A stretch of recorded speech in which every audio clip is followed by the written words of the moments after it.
नमस्कार दोस्तों, स्वागत है आपका फिर से एक नई वीडियो में। तो आज हम बात करते हैं कि जीवन में उद्देश्य ना हो तो फिर क्या करना चाहिए। आज हम समझते हैं मोटिवेशन स्टोरी के माध्यम से। एक छोटे से गांव में एक मनोज नाम का लड़का रहता था। उसका परिवार बहुत साधारण था। पिता मजदूरी करते थे और माँ घर का काम संभालती थी। घर में पैसों की कमी थी, मगर मनोज के सपने बहुत बड़े थे। मनोज पहाड़ी पर जाकर दूर दूर तक फैले रास्तों को देखा करता था। एक दिन उसने अपने पिताजी से पूछा, पिताजी, अगर किसी इंसान को मंजिल का रास्ता दिखाई ना दे तो वे क्या करे। उसके पिता थोड़ी देर चुप रहे और मुस्कुराए और बोले, बेटा, अगर मंजिल साफ दिखाई दे और दिल से उसे पाने का उद्देश्य हो तो रास्ता हमेशा दिखाई नहीं देता, कई बार रास्ता खुद बनाना पड़ता है। उस दिन से मनोज ने ये बात को अपने दिल में बिठा लिया। अगर उद्देश्य या अपने माता पिता की ज़िंदगी बदलना है और गांव के गरीब बच्चों को अच्छी शिक्षा दिलानी है, लेकिन समस्या ये थी कि उसके पास पढ़ाई के लिए पर्याप्त पैसे नहीं थे। वे सुबह अखबार बांटता, दिन में स्कूल जाता और शाम को पिता के साथ काम करता, और रात को जब पूरा घर सो जाता तब वे पढ़ाई करता। कई बार बिजली चली जाती तो वे सड़क के किनारे लगी स्ट्रीट लाइट के नीचे बैठकर पढ़ता। एक रात गांव के एक व्यक्ति ने देखा और उसका मजाक उड़ाया और बोले, इतनी मेहनत करने से क्या फ़ायदा, आखिर में करनी तो मजदूरी ही है।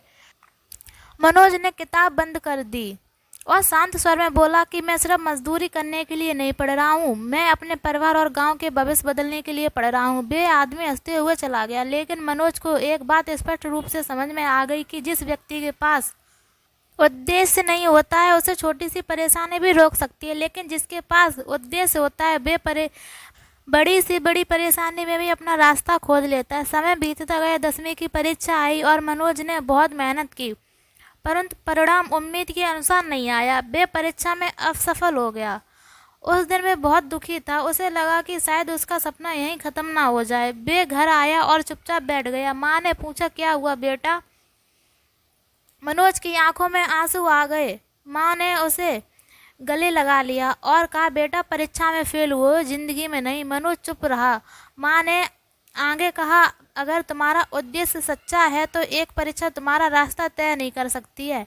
ये शब्द मनोज के दिल में उतर गया। अगले दिन उसने अपनी किताबें फिर खोल दी। इस बार उसने मेहनत की, अपनी गलतियों को समझा, उसने पता लगाया कि वे कहाँ कमज़ोर था। उसने पढ़ाई का नया तरीका बनाया। अगले परीक्षा में वे अच्छे अंकों से पास हुआ। फिर उसने आगे की पढ़ाई शुरू की। कॉलेज जाने के लिए उसे कई किलोमीटर पैदल चलना पड़ता था। बरसात में रास्ते में कीचड़ होता, गर्मियों में तेज़ धूप होती और सर्दियों में ठंडी हवा, लेकिन वे चलता रहता क्योंकि उसे अब रास्ते की कठिनाई दिखाई नहीं देती, उसे केवल अपनी मंजिल दिखाई पड़ती। मनोज ने पढ़ाई पूरी की और अपनी प्रतियोगी परीक्षा की तैयारी शुरू कर दी। पहली बार वे असफल रहा और दूसरी बार भी और तीसरी बार भी। हर बार लोग कहते, अब छोड़ दो, तुमसे नहीं होगा, इतने गरीब परिवार से निकलकर इतना बड़ा सपना नहीं देखना था। लेकिन मनोज ने किसी की भी बात को अपने ऊपर नहीं हावी होने दिया। उसने अपनी डायरी में एक वाक्य लिखा था, जब रास्ता बंद हो तो उद्देश्य मत बदलो, रास्ता बदलो। उसने तैयारी का तरीका बदला। जहाँ भी कमी थी वहाँ मेहनत किया, जहाँ ज्ञान कम था वहाँ सीखा, जहाँ समय कम था वहाँ समय का सही प्रयोग किया, और आखिरकार चौथी कोशिश में उसने परीक्षा पास कर ली। जब परिणाम आया तो मनोज सबसे पहले अपने पिताजी के पास। उसके पिता ने परिणाम को देखा तो उनकी आंखों से आंसू निकल पड़े। उन्होंने कहा, बेटा, तूने मेरा सिर ऊंचा कर दिया। मनोज ने पिता के पैर छुए और बोला, पिताजी, आपने मुझे एक बात सिखाई थी कि अगर मंजिल सच्ची हो तो रास्ता खुद ही निकल आता है। कुछ साल बाद मनोज ने अपने गांव में गरीब बच्चों के लिए एक छोटा सा शिक्षा केंद्र खोला। वहां गरीब बच्चों की मुफ्त शिक्षा दी जाने लगी। उसने बच्चों से कहा, तुम्हारे पास पैसा कम हो सकता है, साधन कम हो सकते हैं, लोग तुम्हारा मजाक भी उड़ा सकते हैं, लेकिन अगर तुम्हारे पास जीवन में कोई मजबूत उद्देश्य है तो तुम्हें लंबे समय तक कोई रोक नहीं सकता। एक बच्चे ने पूछा, सर, अगर हमें रास्ता ही ना मिले तो हमें क्या करना चाहिए।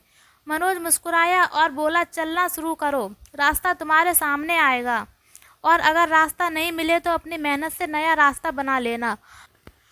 दोस्तों, ज़िंदगी में हर एक व्यक्ति के सामने ऐसा समय जरूर आता है जब उसे कुछ समझ नहीं आता कि आगे क्या करना है। कभी पैसा समस्या बनता है तो कभी परिवार की परिस्थिति समस्या बनती है। कभी असफलता, कभी लोगों की बातें और कभी खुद का डर। लेकिन याद रखिए, समस्या ये नहीं है कि रास्ता दिखाई नहीं दे रहा। असली समस्या तब है जब हमें मंजिल का उद्देश्य ही पता नहीं होता। जिस व्यक्ति को पता है कि उसे कहाँ जाना है, वे रास्ता खोज ही लेता है, कभी किसी से सीखकर, कभी अपनी गलतियों से, तो कभी गिरकर, तो कभी दोबारा उठकर। और कभी ऐसा होता है कि जिस रास्ते की हमने कल्पना की थी वे रास्ता बंद हो जाता है, तब जीवन हमें दूसरा रास्ता दिखाता है। इसलिए अगर आज आपकी ज़िंदगी में मुश्किलें हैं तो खुद से एक सवाल पूछिए कि ये सब क्यों हो रहा है।